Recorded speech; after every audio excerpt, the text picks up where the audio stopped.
Thank you, Chairman, and thank you, Rep. McEntee.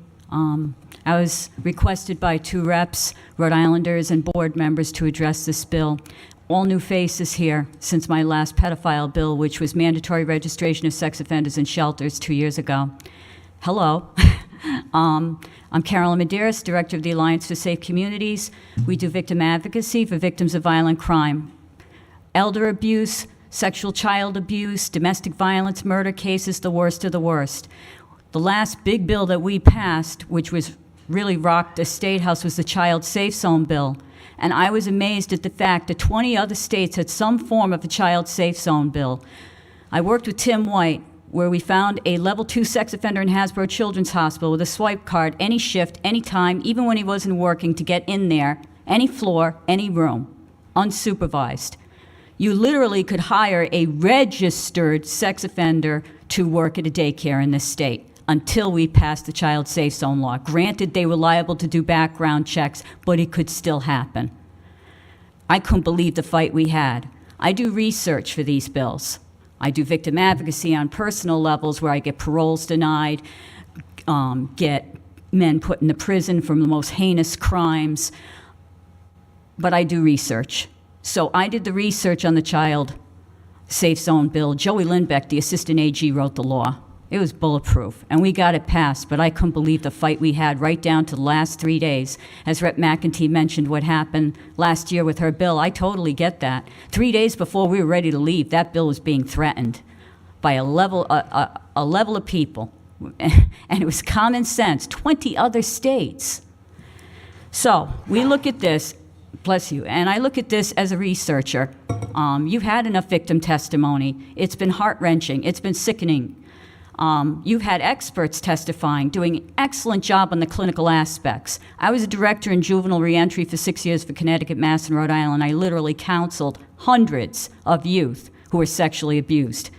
Attleboro Youth and Family emerged with Charles River Hospital. I'm very familiar with this field, so I'm not going to reiterate what you've already heard. We'll get right to the research. So I started to look at, like I would with any crime bill, who are the perpetrators, who are the enablers in this recipe? Let's start with something that has not been disclosed yet in all this time, and it's crucial, and I want the news stations to take this because they have not yet and they know it exists. I have already done an interview, and unlike any interview I've done in my career, the interview is never run on the news. The time is up on the clock, and the time on this little charade is over in this moment, right now. We are going to go back, but not far, because we know this goes on for decades. But I'm going to take you to 2007, and it's in the packets I gave you. Thomas Tobin, petition of writ. It was a civil case with Christopher Young, and it was against a priest who sexually assaulted him. Judge Netti Vogel, who I very much admire, asked Tobin to produce 100,000 to 130,000 pages of documents of those that were considered predators in his church. He was very reluctant to do it, and pretty nasty, I might add, with a comment that it would not support the plaintiff's attempt. It wasn't even relevant, as he was abused in 1981, and we only knew of one priest at that time. Seriously? So he was forced to produce those documents, and what did we find out? There were 125 accused priests between 1971 and 2006. 125. Bishop Tobin was allowed, with the judge's graces, to whittle that down to the number of 95. Did he produce a list of these priests to date? No.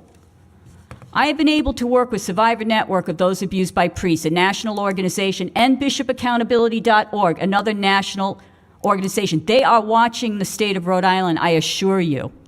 They have formed an opinion of what goes on here in Bishop Tobin. They've formed an opinion of what I would consider intentionally demonstrating a lack of transparency and, in fact, corruption. A diocese that is run similar to that much of a syndicate. I would tell Bishop Tobin, you come clean with that list. In Virginia and 2 other states, they have produced insufficient lists, incomplete lists. Survivor Network has put Virginia on notice. You will supply us with a full list or we will finish it for you. My word to Bishop Tobin and the diocese from the Alliance for Safe Communities. you will produce a full list, which you have not done yet. And you mentioned to Tim White in an interview recently that you would produce one this year. Well, you do it, and you make sure that it's a full list, or we will finish it for you. You will see in the packet I gave you in 2016, Survivor Network, since 2007, went at the bishop and asked him, where is the list, demanding the list. It seems to be going unchecked on our local media.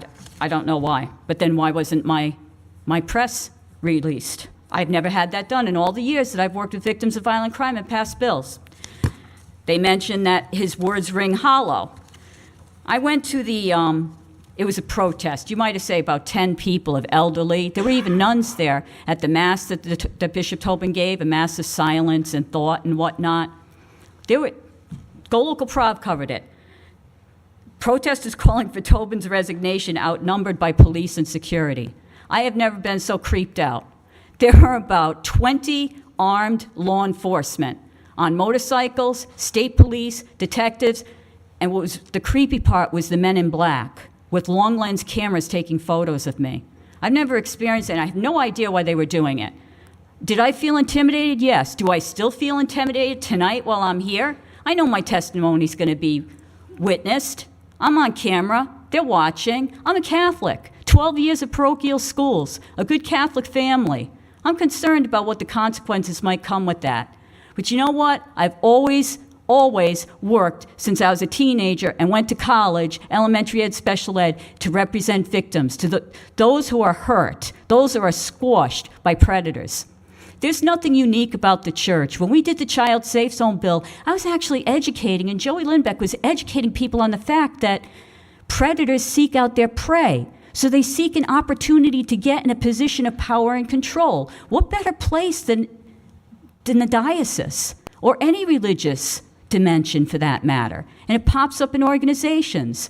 They seek powers of control and positions to get to their prey. And that is what's happening in the diocese. They're not unique. They're not special. To me, when I was asked to do this, and do you have a problem because it's a Catholic church, I said, a pedophile is a pedophile to me. I don't care if he's wearing a collar. So we are also asking the Attorney General's office, which we haven't seen any word on that for some time, except last night there was something. We're hoping that he'll move forward with a grand jury